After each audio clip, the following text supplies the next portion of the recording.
સુરતના ખટોદરા વિસ્તારમાં નોંધાયેલા રેપ અને છેતરપિંડીના કેસમાં પોલીસે આરોપી ઉદય હેમંત નવસારીવાલાની ધરપકડ કરી છે.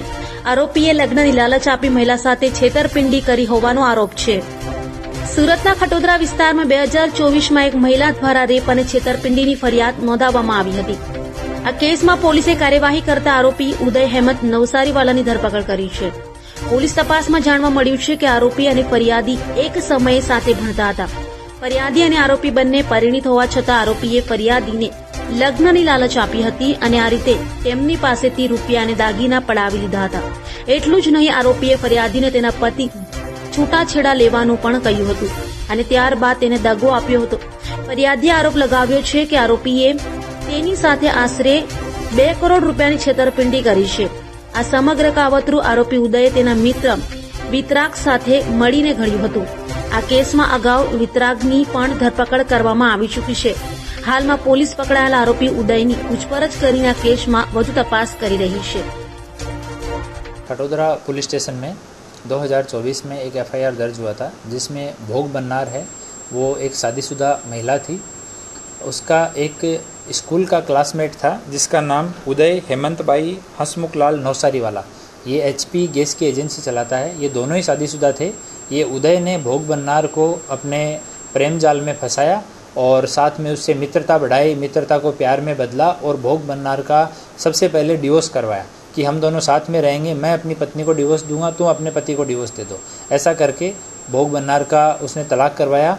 फिर अपनी पत्नी को उसने डिवोर्स देने से ना बोल दिया, लेकिन भोग बन्नार को वो मिसगाइड करता रहा कि मैं अपनी पत्नी के साथ मैंने डिवोर्स फाइल कर दिया है. डिवोर्स के नकली कागज़ भी उसने बार बार उसको व्हाट्सअप किए कि मैंने नोटिस दे दिया है, हमारा डिवोर्स का मैटर चल रहा है, इस तरह से. और भोग बन्नार के पास जितनी प्रॉपर्टी थी उससे करीब 1 किलो सोना, डायमंड की ज्वेलरी, 20 किलो जितना चांदी और कुछ केस, ये सब इन लोगों ने, ये उदय और एक इसका दोस्त है वितराग करके, ये दोनों ने मिलके और भोग बन्नार को अलग अलग वहम में रख के वो सारा पैसा और ज्वेलरी उससे ले लिया.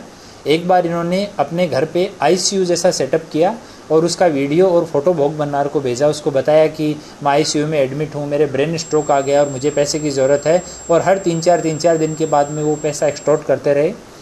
ये लोग, जो वितराग है इसका फ्रेंड है उदय का जो फ्रेंड है वितराग, वो मुंबई गया स्पेसिफिकली और मुंबई के एक नामी हॉस्पिटल के सामने जाके अपना लोकेशन भोग बन्नार को भेजा कि अभी उदय को वहाँ शिफ्ट कर दिया गया और तुम्हारा प्रेमी जो उदय है उसकी जान चली जाएगी, तुम और पैसा दो. तो उसके पास जो भी अपने कान की, हाथ की जो ज्वेलरी बची हुई थी वो भी दे दिया.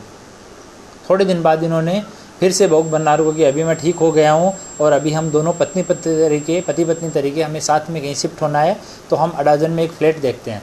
वो फ्लैट 40 लाख का है, अभी 40 लाख में मिल रहा है. फ्लैट की वैल्यू 2 करोड़ है. सामने वाली पार्टी जो है वो फाइनेंशियल स्ट्रेस में है, उसको इमीडिएटली बेचना है. इस तरह की गुमराह करने वाली बातें करके और भोग बन्नार के पास जितना पैसा था सब कुछ उन्होंने ले लिया.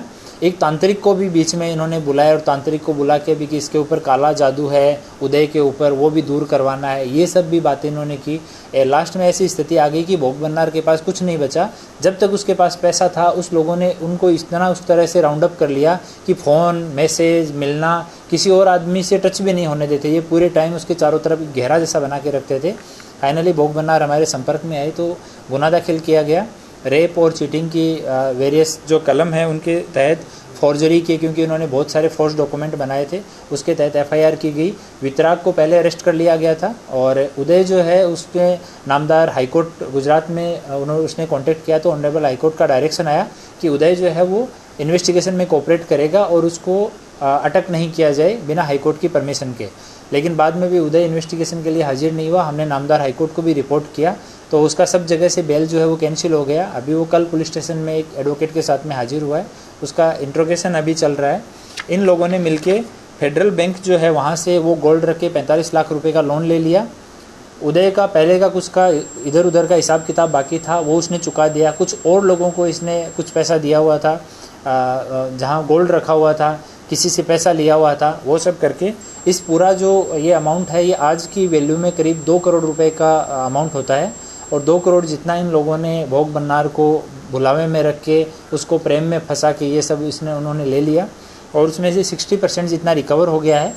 एक जो लोन लिया हुआ था 23 लाख रुपए का फेडरल बैंक से, उसके लिए हमने वो पैसा वहाँ से रिकवर करने के लिए नामदार कोर्ट में अर्जी की थी, लेकिन उसमें बैंक ने वादा लिया है कि हमने लोन के बदले में, गोल्ड के बदले में हमने लोन दिया है, तो इससे हमारे हित प्रभावित होते हैं। तो उसकी सुनवाई नामदार कोर्ट में चल रही है। हम लोग प्रयास कर रहे हैं कि भोग बन्नार का एटलीस्ट जो फाइनेंशियल लॉस हुआ है वो रिकवर करवा सकें। तो 60% जितना रिकवर हो गया है। बाकी अभी दोनों से, उदय से और वितराग से, ये दोनों ने इतना पैसा हड़पने के बाद दोनों ही कोर्ट में चले गए और नामदार कोर्ट ने इस तरह का डायरेक्शन दिया कि इनकी पूछताछ करने के बाद में इनको अरेस्ट नहीं किया जाए, ये इन्वेस्टिगेशन में कोऑपरेट करेंगे और अरेस्ट करने से पहले नामदार कोर्ट को सूचित किया जाए। इस तरह के डायरेक्शन हमें मिले, तो नामदार कोर्ट के सभी डायरेक्शंस को फॉलो करते हुए हम लोग इसमें इन्वेस्टिगेशन कर रहे हैं और आगे की अभी पूछताछ चल रही है।